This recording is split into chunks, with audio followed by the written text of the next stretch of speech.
Why are feedback loops important in climate models? Imagine a tiny change in the Earth's atmosphere that can set off a chain reaction, making the climate warmer or cooler. That's what feedback loops are all about. They are like the Earth's way of reacting to changes, either speeding up or slowing down those changes. Climate models, which are computer simulations used to predict future climate conditions, include these feedbacks to give us a clearer picture of what might happen. Without them, predictions could be way off. For example, when greenhouse gases like carbon dioxide increase, they cause the atmosphere to warm. But the way the climate responds depends a lot on feedback loops. Some loops make warming worse, while others help slow it down. One of the most well-known positive feedback loops is water vapor feedback. When the air gets warmer, it can hold more water vapor, which is a greenhouse gas. More water vapor traps more heat, making the planet even warmer. This cycle can roughly double the warming caused by carbon dioxide alone. Another example is the ice albedo effect.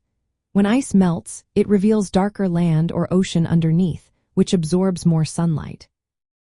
This extra heat causes more ice to melt, speeding up the warming process.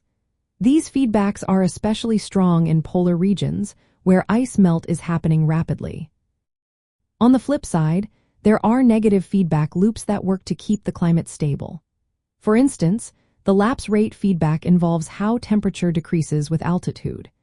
Changes in this process can lead to cooling effects that counteract some of the warming at the surface. Climate models include both positive and negative feedbacks to better predict how much the Earth's temperature might rise.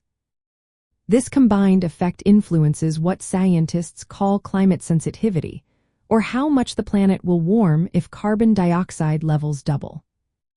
Feedback loops are also important because some can push the climate toward tipping points. These are thresholds where changes become rapid and possibly irreversible. For example, thawing permafrost releases methane, a very potent greenhouse gas, which can greatly accelerate warming. Understanding these loops helps scientists and policymakers see which processes could make climate change worse or help slow it down.